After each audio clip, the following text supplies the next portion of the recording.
What's going on, man? As you all know, divisional playoffs are here. We got 2 games on Saturday that we're going to be looking at in this video. I'm going to be giving you everything for free, my favorite play in each game for free. We're going to be looking at literally every single thing. So, without further ado, we can just go ahead and jump straight into it. I don't want to waste your time. And let's see what's looking good here, and let's make some money. So, the first game we're going to look at here, obviously, is the Bills and the Broncos. This game opened up, I think, favoring the Bills. So I think it was Buffalo -1, Buffalo -1.5. This is now flipped to Buffalo +1.5, Denver -1.5. Obviously, Denver's the home team. They're the number 1 seed. They're coming off a bye here. And this is actually pretty important to me personally, because Buffalo, you're going to see later, them being favored is a little bit of a sign of which side we're going to be taking. The over-under opened up 45.5. I think that's about right. So the first thing we always got to look at is the public betting percentage here. And what you're going to see is the Bills, Broncos, like I said, open -1.5 for the Bills, +1.5 for the Broncos. That is now flipped, which is a little bit weird because the public is all over Buffalo. And that right there should already give you a slight lean towards the Broncos, in my opinion. You can see we got 66% of the bets on Buffalo, 68% of the money.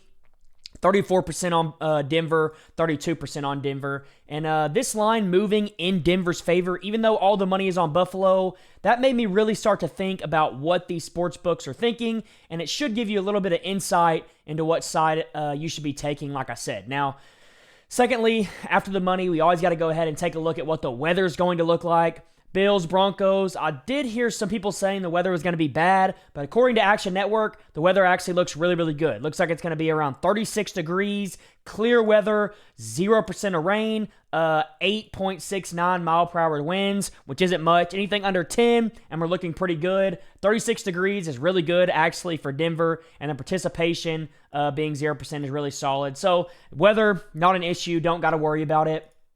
Now, both these teams are going to be pretty solid against the spread here. We're going to go take a look at the Bills. The Bills against the spread. Let's go ahead and find it real quick. The Bills against the spread, 8-9. Not the greatest, pretty mediocre. 12-5 overall, 8-9 against the spread. The Broncos, they're probably going to be in that same range because they have had a lot of one-score games. Yeah, 7-10 against the spread here. Not the greatest. So both teams have struggled against the spread. But the good thing about the Broncos here is against the spread at home, the Broncos are 5-4. They're 2-5 on the road, but in this game it's going to be at home. And then the Bills, they're 4-5 at home, 4-4 on the road, so not too big of a deal here. So the Bills 8-9 against the spread overall, Broncos 7-10 against the spread. So there's nothing we can really take from these against the spread percentages here. Just wanted to give you those details, let you know that. Now, when it comes to Action Network and what they're thinking, I do like to take a little bit of a look at this.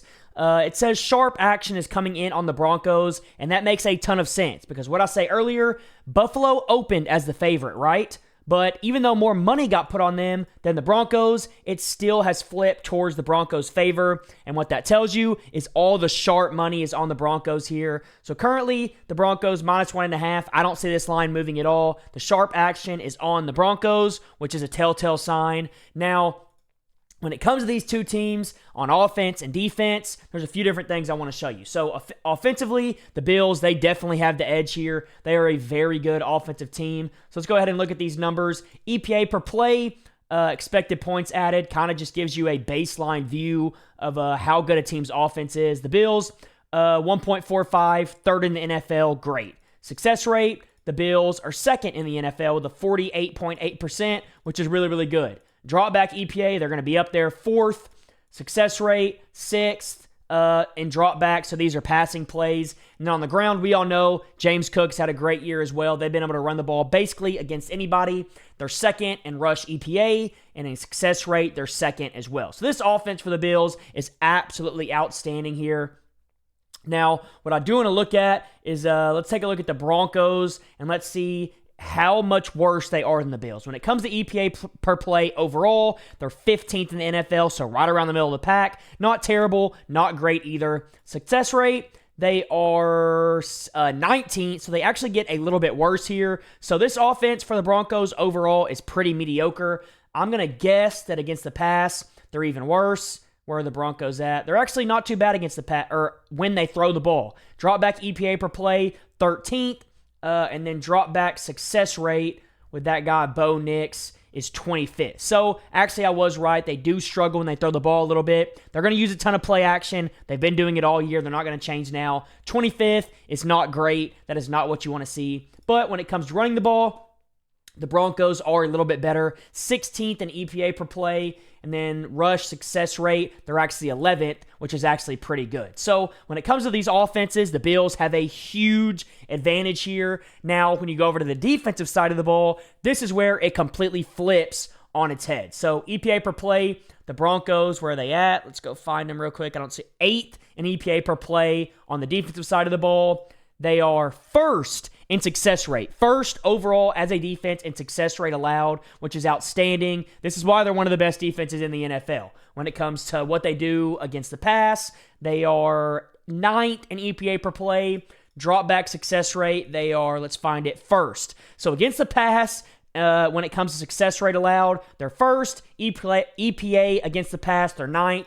And then against the run, this is very important because the Bills run the ball very well. They are 8th in EPA allowed against the run, and then success rate is right up there once again. 2nd in success rate allowed against the run. So against this Bills offense, I do see some struggles coming, especially with how thin the Bills are at receiver. And if they're not able to run the ball in this game, I think they're going to struggle a lot. I get it, Josh Allen's great, but I think this receiver corps just isn't very good. And even though Josh Allen's great, they're probably going to struggle. Now, when it comes to the Bills' defense, let's take a look at that real quick. The Bills are currently 13th in EPA per play allowed. Not bad, pretty solid. They are also, where are they at here? Let's find them. The Bills, 12th in success rate allowed overall. So their defense, pretty solid overall against the pass. I'm pretty sure they're pretty solid. 8th in EPA, and then they are 6th in success rate allowed against the pass. Now against the run, this is where they tend to struggle a little bit. 31st against the run in EPA allowed, and then against the run in success rate, they're 25th. So against the run, this defense is not very good at all. I think the Broncos are going to be able to have success here, and this is exactly what the Broncos want. They don't want to have it all on Bo Nix. They don't want to put all the pressure on him. They want to be able to run the football, use play action, get Bo Nix some easy throws that he can make. And if they're able to do that, which they should be able to based on what this Bills defense is against the run, I think they're going to be able to have a little bit of success on the offensive side of the ball. So, with everything concluded here, the Bills, they're the better offense. Broncos, they have a worse offense, but a way better defense. It's going to be played in Denver, and all the sharp money is coming in on the Broncos here. All the money is on the Bills, but for whatever reason, the line moved towards the Broncos. So I think the only play to take here is going to be the Broncos on the money line. I think this game is just a pick 'em. Don't even worry about the spread, in my personal opinion. Take the Broncos to win this game at home. I think with the time off, the Bills, they played on Sunday. Now they're coming in playing on Saturday. They get one less day off than they normally would, and the Broncos have been sitting at home being able to prepare for this game for 2 weeks. They have a huge advantage here. Trust Sean Payton. Take the Broncos to win this game. Now, when it comes to the total, I don't really love a side here, but I would go with the under in this game if I had to choose one. I just don't see a ton of points being scored. Like I showed you, the Broncos defense, it's outstanding, and I think they will slow down the Bills somewhat. And also, the Broncos offense isn't the greatest. I don't think they're going to go out there and put up 30 points either. So I think this game is very low scoring. I think it's something like, if I had to guess, 17-14, something in that range. And if that happens, the under will hit, and hopefully we get the Broncos on the money line. So that's my first pick. I like both of those a lot. Now, for the Seahawks and the Niners, I'm not even going to touch this over-under because I really have no idea how this is going to play out. But I will go over both teams real quick and give you what side I think is the right side to be taking. So, first things first, where's the money at? Everyone and their mom is on the 49ers, which you could probably guess. 75% of the bets, 68% of the money, 25% of the bets are on the Seahawks, but 32% of the money. So we have a 7% difference in bets and money, which what does that mean? That means the bigger money is on the Seahawks. That doesn't really necessarily mean anything, but if you were going to go off of that, you'd want to go with the team that is against the public and has the big money on them if you were going to pick solely based off that. But that's the money percentages that we're looking at. When it comes to the sharp action on this game, like I said, big money here is on Seattle. You can see right here, Seattle, big money. This money sign just means the big money is on them, and that's because of that 7% difference in bets and the money percentage, as I showed you. Now, when it comes to these two teams against the spread, let's go ahead and take a look at that. The Seahawks are actually really, really good against the spread. They're 12-5 against the spread, which is great. It's exactly what you want to see. So if you put a spread out for the Seahawks, they're going to cover it at a pretty high percentage. And then when it comes to the 49ers, they're a little bit worse at 10-7. So when it comes to at the spread, the Seahawks have a slight lean here, but like I said earlier, that doesn't matter too much. Now, when it comes to the weather, this is another game that the weather's great. 47 degrees Fahrenheit, perfect weather. 0% participation. Secondly, perfect weather. And then finally, the wind is only 4 miles per hour, which won't impact this game at all. So weather, not a concern. This is exactly what you want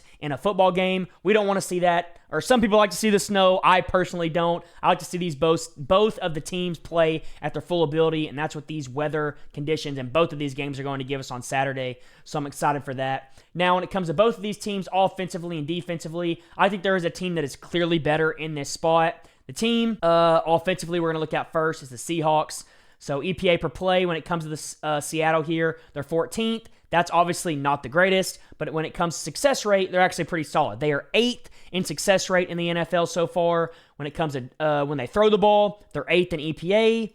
They are 4th in success rate when they throw the ball. So they have a lot of success throwing the football, which is really key because this Niners defense is not great against the pass, and they don't get much of a pass rush. When it comes to running the ball, they're around the middle of the pack. They're actually 22nd when it comes to EPA, and they're 23rd in rush success rate. So running the ball, they do struggle quite a bit.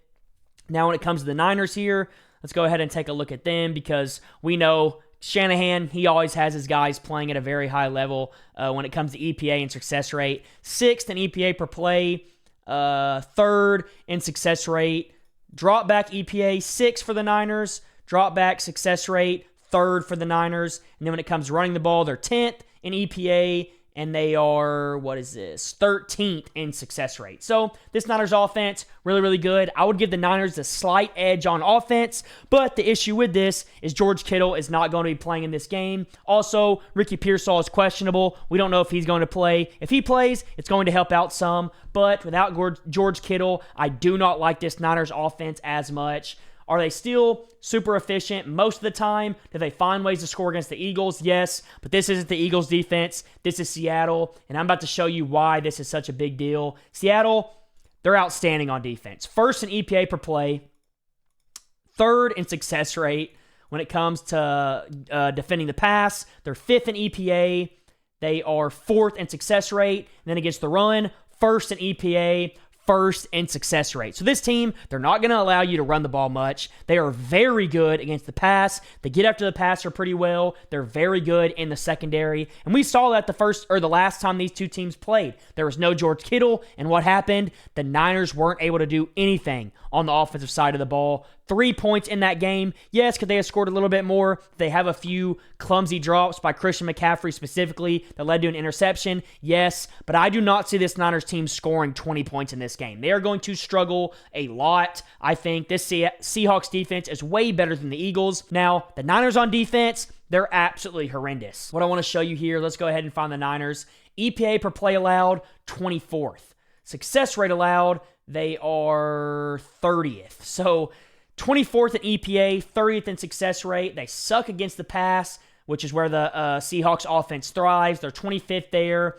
They are 25th in success rate as well against the pass. Against the run, I think the Seahawks will be able to have a little bit of success as well. 17th in rush EPA allowed, and then 31st in success rate allowed against the run. So if the Seahawks are able to run the ball semi-efficiently, use play action off of it, get Darnold time to throw in the pocket, which he already will because this 49ers pass rush isn't very good with all the injuries they have, I think the Seahawks are going to be able to score way more than they did in their last matchup. And if that happens, I really do just see the Seahawks covering this 7 points right here. You can buy the half point down if you want to 6.5. I think that's a smart thing to do. Eat the juice there. Take it at minus 120, maybe even 130, because I do think the Seahawks win by touchdown pretty easily here. Like I showed you earlier, the big money is on the Seahawks. I would argue argue the sharp money is on the Seahawks as well, because even though a lot of money is coming in on the Niners, this line is not moving much at all. It opened at 7.5. It says 7 here, but it was at 7.5 for just a little bit. A ton of money is getting put on the Niners, and it's not moving at all. Take the Seahawks to cover. I love this spot for Seattle here at home. I think they take care of business. So my 2 picks were Broncos to win over the Bills,